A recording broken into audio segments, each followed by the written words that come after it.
नमस्कार, मैं हूं अनुपम। आज योगी सरकार का 4.5 साल का कार्यकाल पूरा हो रहा है। इस मौके पर सीएम योगी प्रेस कॉन्फ्रेंस के जरिए अपनी उपलब्धियों को गिनाएंगे।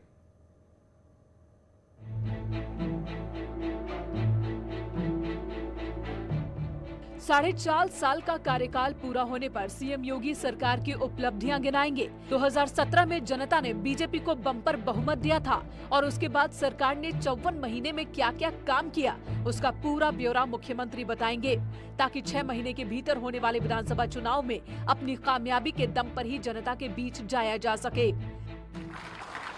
न रुके, न डिगे, न थके, प्रदेश के हित के लिए कड़े से कड़े निर्णय लेने में और प्रदेश की जनता के लिए किसी भी स्थिति पे जाकर के उन कार्यक्रमों को लागू करवाने के लिए हम लोगों ने पूरा प्रयास किया। सरकार बनने के बाद से ही बीजेपी नेता हर सेक्टर में बेहतर काम करने का दावा कर रहे हैं, मगर अब चुनाव ज्यादा दूर नहीं है, इसलिए चुनौतियां भी कई हैं। लिहाजा मुख्यमंत्री अपने स्तर पर पूरा रिकॉर्ड कार्ड साझा करेंगे कि आपने समर्थन दिया, बदले में सुरक्षा का वातावरण देना हमारा कार्य है। ये 4.5 वर्ष हमारे पूरे हो रहे हैं आज, और मैं आपसे कह सकता हूं 4.5 वर्ष में 1.5 वर्ष तो कोरोना ने खाए, मात्र 3 वर्ष हमें मिले थे। और इन 3 वर्षों के दौरान प्रदेश के अंदर परिवर्तन हर एक स्तर पर देखने को मिला। परिवर्तन की बयार कितनी बही और चुनाव में इसका कितना फायदा मिलेगा, ऐसे कई सवाल हैं जिनका जवाब जनता ही देगी। शायद इसलिए सीएम खुद ही मोर्चे पर डटे हैं। अगले 6 महीने प्रदेश के लिए बहुत महत्वपूर्ण होंगे। कैसा राज चाहिए?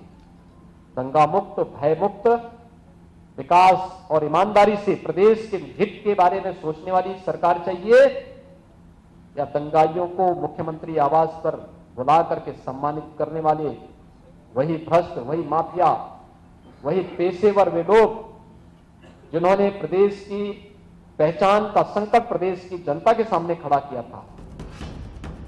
चुनाव से पहले हर दल की अपनी अपनी तैयारी है, लिहाजा सत्ता पक्ष को भी अपनी उपलब्धियों के सहारे दोबारा सरकार बनाने की आस है। सरकार की ओर से तमाम दावे भी किए जा रहे हैं, मगर जनता क्या सोच रही है और चुनाव के नतीजे क्या होंगे, इसे लेकर अभी कुछ भी भविष्यवाणी नहीं की जा सकती। Bureau report, news 18। योगी सरकार के 4.5 साल के कार्यकाल पूरा होने के मौके पर डिप्टी सीएम दिनेश शर्मा ने कामकाज की तारीफ करते हुए सरकार की उपलब्धियां गिनवाई हैं। उन्होंने कहा कि सरकार ने हर वर्ग और समुदाय के लिए जितना काम किया वो कोई सोच भी नहीं सकता था। उत्तर प्रदेश की योगी सरकार 4.5 साल का कार्यकाल पूरा कर रही है और हमारे साथ बात करने के लिए मौजूद है उत्तर प्रदेश के उप मुख्यमंत्री दिनेश शर्मा जी। सर, 4.5 साल का वक्त आप लोगों ने बिता लिया, कार्यकाल किस किस तरीके का रहा आपका, उपलब्धियां क्या रही आपकी और कैसे देखते अपने कार्यकाल को आप? देखिए, सर्व समावेशी सरकार हो और प्रत्येक वर्ग के लिए काम कर सके, ऐसा उत्तर प्रदेश में बहुत समय से देखने को नहीं मिला था। वर्तमान सरकार के 4.5 साल में आप देखिए 4.5 लाख से ऊपर सरकारी नौकरी मिली। एक भी नौकरी में किसी प्रकार की कोई शिकायत या कमी नहीं दिखाई पड़ी। 1,61,00,000 लोगों को, चाहे वो डिस्ट्रिक्ट वन प्रोडक्ट हो या स्मॉल इंडस्ट्री में हो, अप्रत्यक्ष रूप में रोजगार सृजन हुआ। और आज आप देखें तो आईटी इलेक्ट्रॉनिक क्षेत्र में जो पॉलिसी बनी तो उसमें 3 लाख लोगों को रोजगार 5 साल में दिया जाएगा और 30,000 करोड़ का इन्वेस्टमेंट, 20,000 करोड़ का इन्वेस्टमेंट होगा, ये रखा गया था। वो 5 साल में, वो 3 साल में पूरा हो गया। यहाँ पर मैं स्वयं में परीक्षार्थी हूँ और परीक्षार्थी को अंक देने का काम जो है वो जनता करेगी, और मुझे लगता है कि जनता पिछली बार से ज़्यादा अंक देगी उत्तर प्रदेश सरकार को, और पिछले बार का रिकॉर्ड योगी जी के नेतृत्व में टूटेगा। और जो उन्होंने काम किया है, मैं समझता हूँ कि 7 साल तक मोदी जी के बारे में आपने नहीं सुना होगा कि एक दिन की भी छुट्टी ली। 5 साल तक, अभी जो 4.5 साल हुए हैं, एक दिन भी योगी आदित्यनाथ जी ने काम से विरत नहीं किया। कोरोना भी हुआ तो वो वर्चुअल जुड़ के आदेश देते रहे। पिताजी का मृत्यु हुआ, वो उनके क्रिमेशन तक में नहीं गए और उत्तर प्रदेश के लोगों के लिए काम कर सके, उसके लिए लगे रहे। बीजेपी के संगठन महामंत्री सुनील बंसल का कहना है कि उत्तर प्रदेश हर क्षेत्र में लगातार आगे बढ़ रहा है। कहीं पर पूर्वांचल एक्सप्रेसवे बन रहा है, कहीं पर बुंदेलखंड एक्सप्रेसवे और कहीं पर गंगा एक्सप्रेसवे बनने की शुरुआत हो रही है। एक्सप्रेसवे ही एक दिन चलकर भविष्य में उत्तर प्रदेश की लाइफलाइन बनेंगे।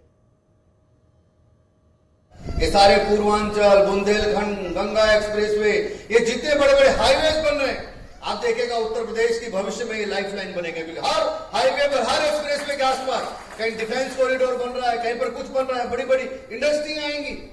आश्चर्य हुआ 4-4.5 साल में उत्तर प्रदेश को 44 स्कीम ऐसी है, 44 स्कीम, जिनमें उत्तर प्रदेश नंबर 1 पर आया है।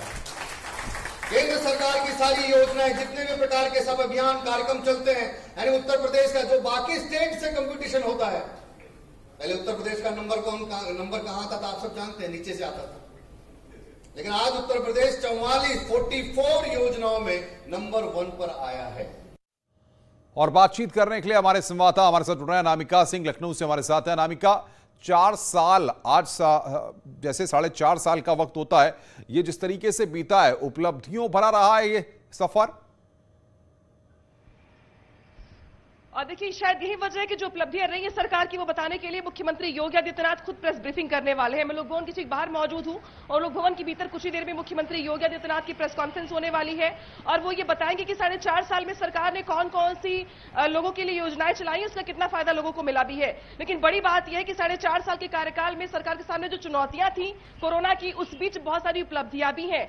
खुद मुख्यमंत्री योगी आदित्यनाथ बातचीत में कहते हैं कि 1.5 साल तो कोरोना ले गया, लेकिन इस कोरोना के मैनेजमेंट में भी यूपी ने बाकी राज्यों को बिल्कुल अनामिका, अभी मुख्यमंत्री बोलेंगे तो हम सुनेंगे भी। निमिष हमारे साथ अयोध्या से। निमिष, राम मंदिर और जिस तरीके से धार्मिक पर्यटन को लेकर के सरकार ने कदम उठाए हैं, वो 4.5 साल में एक उपलब्धि।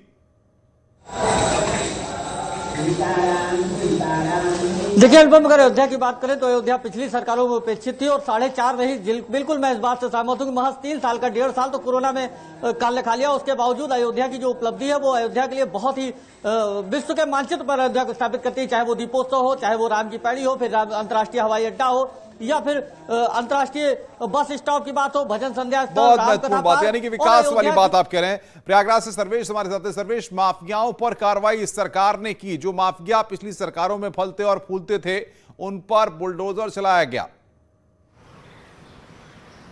जी, निश्चित तौर पर योगी सरकार जब से आई उसने ये कहा था साफ तौर पर कि आप माफिया या तो सुधर जाएं या फिर वो प्रदेश छोड़कर बाहर चले जाएं। इसी कड़ी में जब माफियाओं के खिलाफ कार्रवाई शुरू हुई तो जुलाई तक के जो आंकड़े हैं वो 13,801 मुकदमे अपराधियों के खिलाफ दर्ज किए गए। चाहे कोई भी बड़ा अपराधी और माफिया हो, लखनऊ में मुख्तार अंसारी से लेकर मऊ और प्रयागराज में अतीक अहमद तक सभी के खिलाफ कार्रवाई की गई और 18 अरब से ज्यादा की कार्रवाई माफियाओं और अपराधियों के खिलाफ बिल्कुल माफियाओं पर एक्शन हुआ। रवि पांडे वाराणसी से। रवि, घर का सपना इस सरकार ने साकार किया। प्रधानमंत्री आवास योजना के तहत बहुत सारे लोगों को रोजगार में के साथ साथ कहीं ना कहीं घर भी मिले हैं।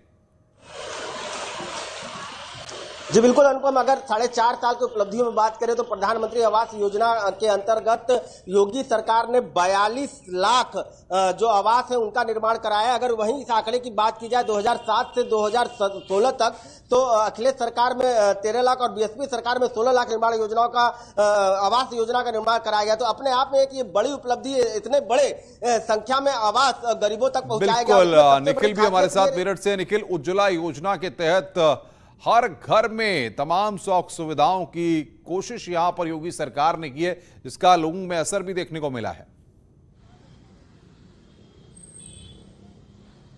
बिल्कुल, जिस तरीके से अगर मेरठ की बात करें तो मेरठ में 1,54,862 कनेक्शन दिए गए हैं और जिस तरीके से अपना लक्ष्य मेरठ ने पूरा किया है, उससे कहा जा सकता है कि सरकार ने कोई कसर नहीं छोड़ी गरीबों के घर तक गैस पहुंचाने के लिए। और मैं आपको बता दूं कि यहां जिस तरीके से पश्चिमी उत्तर प्रदेश की बात करें तो उज्ज्वला योजना के तहत लाखों कनेक्शन बांटे गए और सरकार घर घर जाकर कनेक्शन दे रही थी। यानी महिला सशक्तिकरण और महिलाओं के स्वास्थ्य का पूरा ध्यान रखा सरकार ने कि ताकि हर घर में गैस पहुंचे, वातावरण शुद्ध हो और महिलाओं को जो रोग होते हैं, चाहे वो धुएं से रोग होते हैं या फिर और दूसरी रोग होते हैं, उनका ध्यान रखा जा सके।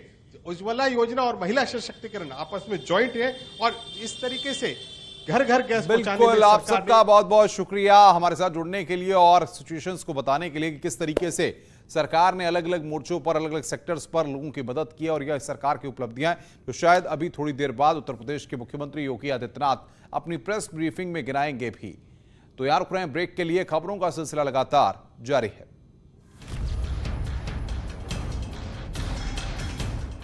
पुरातत्व विभाग का सराहनीय कदम, फतेहपुर सीकरी में बेबी फीडिंग रूम